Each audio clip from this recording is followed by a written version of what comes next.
नमस्कार, अब देख रहे हैं अपना मगध न्यूज चैनल।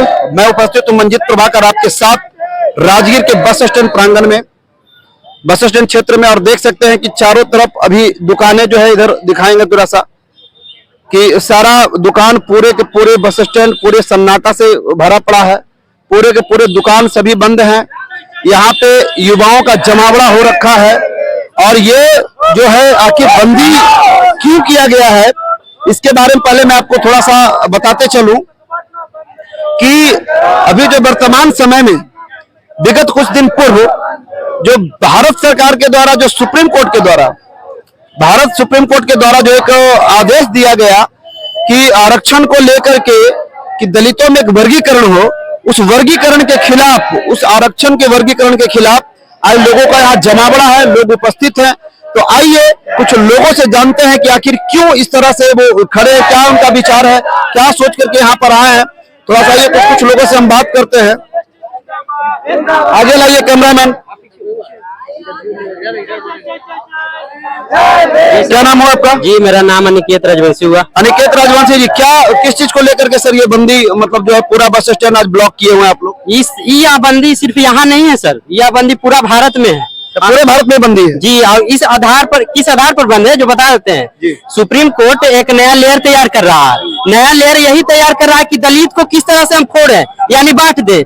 इस कारण से हम लोग प्रदर्शन कर रहे हैं और प्रदर्शन के शांतिपूर्ण ढंग से हम लोग कर रहे हैं। कोई भी शोर शराबा नहीं है ऐसा कि जनता को भी दिक्कत हो। इसमें कोई भी दिक्कत ना होते हुए हम लोग सारा शांतिपूर्ण तरीका से, हम लोग टोटल युवा लोग हैं। हमारे पीछे कोई नेता नहीं है, जो कि राजगीर में सभी लोग सोया हुआ है। तो राजगीर में तो सर जैसे कि अभी वर्तमान मेयर, उप मेयर और राजगीर विधायक सभी दलित है सर, उसके बावजूद भी आपके साथ क्यों नहीं है? बोलो, उन लोग का लगा, वो लोग सिर्फ आपसे वोट लेने के लिए आपके बीच में आते हैं, गर्मी में, धूप में और बारिश में, और बाकी जैसे ही पद लिया उसके बाद अपने अपने घरों में। उन लोग को लगता है ना कि 2 दिन का तो खेला है राजनीतिक, एक दिन आएंगे, पैसा देंगे, मुर्गा देंगे और वोट दे देगा हमको। हरिजन लोग के बारे में क्या जानता है कि इन लोग तो साला बेसहारा है, ना कुछ आएगा ना कुछ जाएगा। लेकिन नहीं, अब हम लोग शिक्षा विमर्श वाले युवा लोग हैं।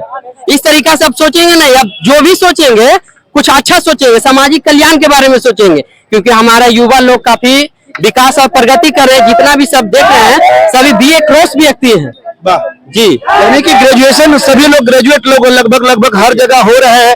और जिस प्रकार से लोग दिन प्रतिदिन नौकरी की ओर जो बढ़ रहे हैं, इसको रोकने के लिए मतलब लोग इस तरह का, मैंने आपके कहने का मतलब है कि सुप्रीम कोर्ट जो हमें रोकने के लिए इस तरह का वर्गीकरण का व्यवस्था ये सिस्टम रखा हुआ है सर ऊपर सुप्रीम कोर्ट। हम लोग को दे रहा है क्रीमी लेयर कि एगो अगर भाई करेगा नौकरी तो पूरा का पूरा खानदान उसका मतलब नहीं करेगा उस आधार पर नौकरी। हम लोग का मतलब कि अभी के भाई का सिचुएशन क्या है सर कि अगर मेरा भाई तो खाना नहीं देगा, अगर शादी हो जाएगा तो अलगे हो जाएगा, तो हम लोग तो बेसहारा इसी पड़ जाएंगे। तो इस कारण से हम वहां भी आवाज उठाना चाह रहे हैं सुप्रीम कोर्ट में कि इस तरीका से नहीं होना चाहिए। जो जैसा चल रहा है वैसा रह दीजिए। बाबा साहब उतना पढ़े लिखे इंसान है, बना करके चल गए हैं। अभी कुछ लोग, चंद लोग सुप्रीम कोर्ट में मंथन कर रहे हैं, बैठ के मंथन कर रहे हैं। हम लोग को कितने दलित वहां पर सुप्रीम कोर्ट में अब तक के जज हुए, कुछ नॉलेज है? यहाँ हमारे पास नॉलेज उतना नहीं सर। लगभग तो एकागो होंगे, वो भी OBC होगा या कोई और होगा। दलित तो अभी तक शायद गिने चुने एकागो होंगे। 70 साल में एकागो होंगे। 70 साल में एकागो, बाकी तो जाने रहे कि बावजूद भी लोगों का कहना है कि आरक्षण जो है मैंने बहुत बढ़ चढ़ करके दिया जा रहा है। तो आरक्षण कहाँ गया? जब सुप्रीम कोर्ट में हमारे जब लोग नहीं पहुंच रहे हैं, जब आपके लोग नहीं पहुंच रहे हैं, तो आखिर कहाँ गया? मतलब सर आरक्षण का लाभ हम लोग तो सही तरीका से नहीं उठा पा रहे, क्योंकि हमारा जनसंख्या बहुत ज्यादा है। पूरा बिहार में नहीं, पूरा भारत में हमारा जनसंख्या है। और जनसंख्या के आधार पर अगर जातिगत जनगणना होगा तो हमको आरक्षण विशेष रूप से हम लोग को मिलना चाहिए। हम लोग सुप्रीम कोर्ट से यही मांग करते हैं कि इसको क्रीमी लेयर नहीं बनाइए। अगर बनाइएगा तो हम लोग प्रदर्शन हम लोग जारी रखेंगे जब तक क्रीमी लेयर रहेगा। चलिए आइए देखिए, सबसे बड़ी बात है कि मेरे विचार से एक बात मैं कहना चाहूंगा इस वीडियो के माध्यम से कि मनुष्य को आने वाले समय में नहीं बल्कि बीते हुए समय की बात अगर करें, इतिहास की बात करें, तो मनुष्य को वेद के आधार पर 4 वर्गों में बांटा गया। ब्राह्मण, क्षत्रिय, वैश्य और शूद्र। जो शूद्र समाज के लोग थे वही वास्तविक रूप से दलित कहलाए, वही वास्तविक रूप से अनुसूचित जनजाति के लोग कहलाए, अनुसूचित जाति के लोग कहलाए। यानी कि उनको पहले 4 वर्गों में पहले बांटा, उसके बाद उनके साथ क्या स्थिति बनी इसका इतिहास गवाह है। मनुष्य मनुष्य के बीच में जो छुआछूत का भावना था, अब के लोग इस बात को भले ही भूलते जा रहे हैं, इस बात को भले ही अनटेल कर दिए हैं, इस बात को भले ही भुला दिए हैं।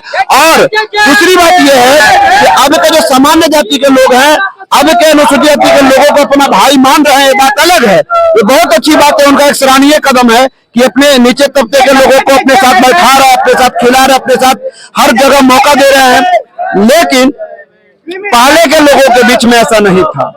उसी को लेकर के आरक्षण की व्यवस्था की गई, जो कि बाबा साहब डॉक्टर भीमराव अंबेडकर ने जब, यानी कि इस धरती, इस भारत भूमि में एक ऐसा व्यक्ति पैदा लिया जिसने इन दलितों के लिए, शोषितों के लिए, वंचितों के लिए, महिलाओं के लिए, सभी के लिए विचार किया और उनको एक व्यवस्था देने का काम किया। वो था आरक्षण, जिसके दम पे लोगों के बीच में जो नीचे तबके के लोग थे, जो शोषित थे, वंचित थे, गरीब थे, दलित थे, उन लोगों ने शिक्षा लिया, उन लोगों ने नौकरी जैसे पेशा में एंट्री करना शुरू किया, प्रवेश करना शुरू किया।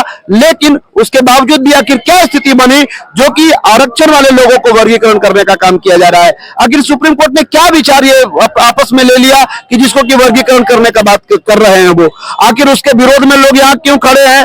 आइए कुछ लोगों से आराम बात करते हैं। क्या नाम हुआ आपका? जी मेरा नाम अमरेंद्र रजवार है। अमरेंद्र जी हैं अपने बीच है।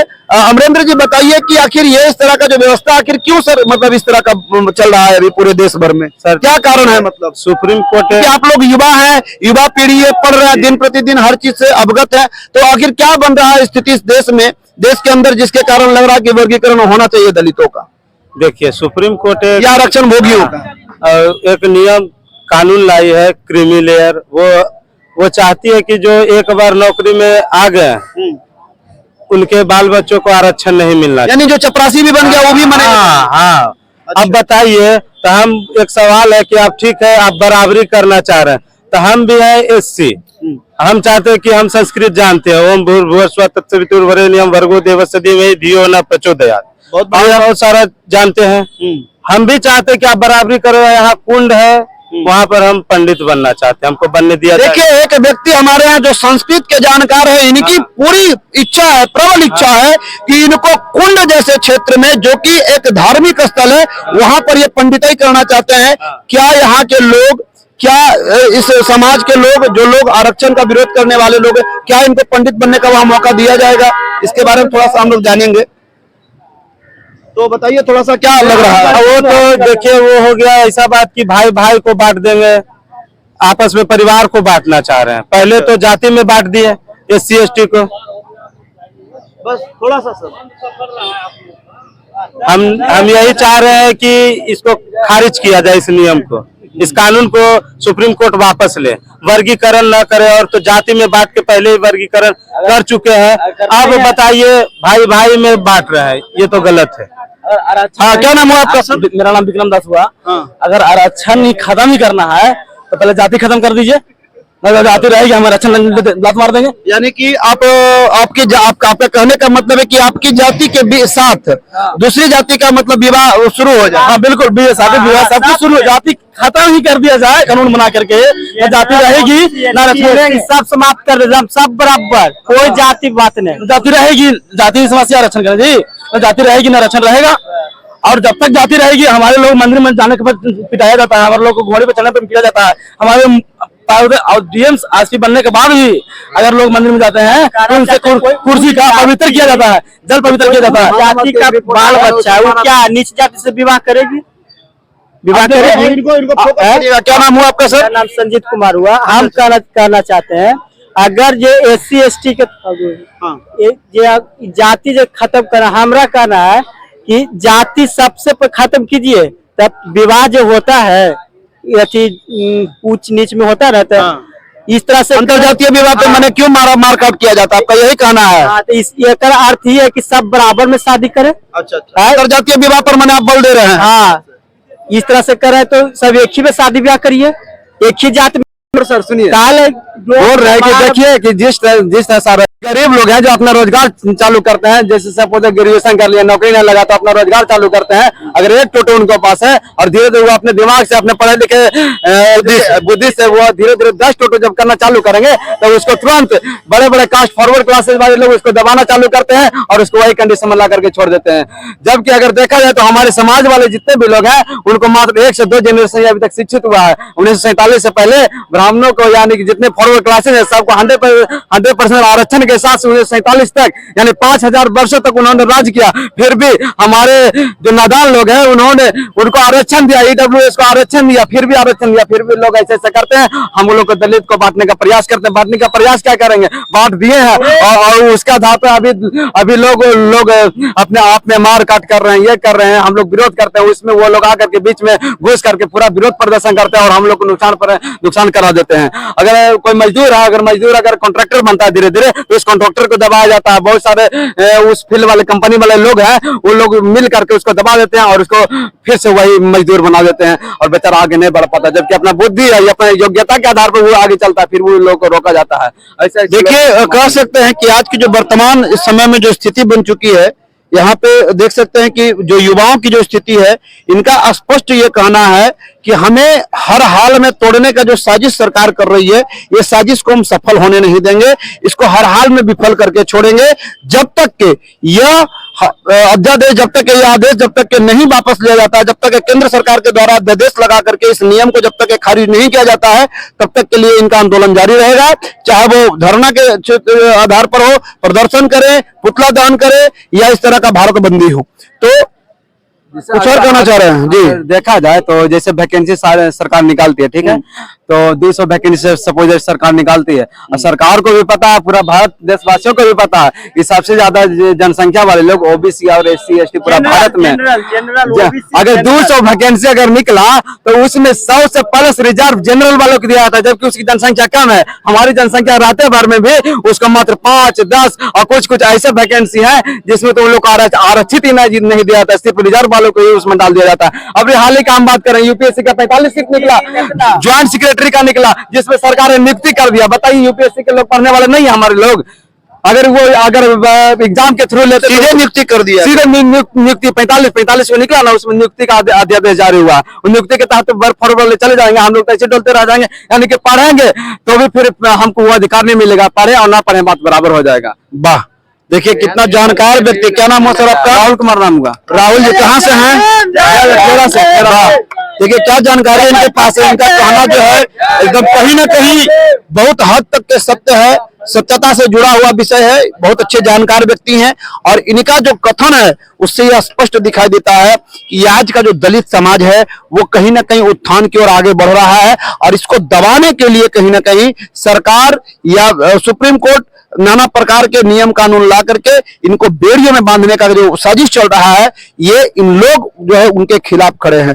तो आप लोगों से यह आग्रह है कि ये वीडियो जहां तक जाए, सरकार से भी ये मेरी गुजारिश होगी इस वीडियो के माध्यम से कि कृपया कर मौका दें, अवसर प्रदान करें, उन्हें बेड़ियों में बांधने का साजिश न करें। क्योंकि आज की जो स्थिति है वो यह बन चुकी है कि आदमी को देखकर नित जल रहा है आदमी, मर रहा है आदमी और मार रहा है आदमी, आदमी को लूटकर घर भर रहा है आदमी और आदमी ही हैरान होकर पूछता है कि क्या कर रहा है आदमी, क्या कर रहा है आदमी, क्या कर रहा है आदमी। तो वास्तविकता यही है मित्रों कि आज इस समाज को जो जाग चुके हैं समाज, उन्हें कोई जबरदस्ती भी बांध करके अगर रखेंगे तो नहीं रहेंगे। इसीलिए सरकार से यही आग्रह रहेगा कि कृपया कर इस तुष्टि नीति की जो व्यवस्था जो डाली गई है सुप्रीम कोर्ट के द्वारा, कृपया कर आपको सरकार के लोगों को, यहाँ के जनता या पूरे भारतवर्ष की बंदी है, पूरे भारतवर्ष की जनता, आप चाहे तो जातीय जनगणना करा करके देख लिया जाए सबसे ज्यादा किस जाति के लोग हैं और उन्हीं जाति के लोगों के दम पर आपने चुनाव जीता है, उन्हीं के दम पर आपने सरकार बनाया है। तो कृपया कर आम जनता को दुखी ना करे, आम जनता के भावनाओं के साथ खिलवाड़ ना करे, उन्हें अवसर प्रदान करे और इस तुष्टि नीति की जो व्यवस्था डाली गई है, ये जो अध्यादेश लाया गया है, ये जो सरकारी नियम फरमान जो जारी किया गया है, कृपया कर इसे खारिज करके आम जनमान, जिस तरह से किसान आंदोलन को अपने वापस लिया था, उसी तरह से इस व्यवस्था को वापस लेकर के यहाँ के आम जनमानस के मन में खुशहाली दे, युवाओं को एक अच्छा वातावरण में दे, एक युवाओं को एक खुशी का अवसर प्रदान करे, ताकि युवा फिर से मंचित लगा करके अपनी पढ़ाई को करे और अपने योग्यता के दम पर अपनी नौकरी को ग्रहण कर सके। इन्हीं बातों के साथ में अपनी वाणी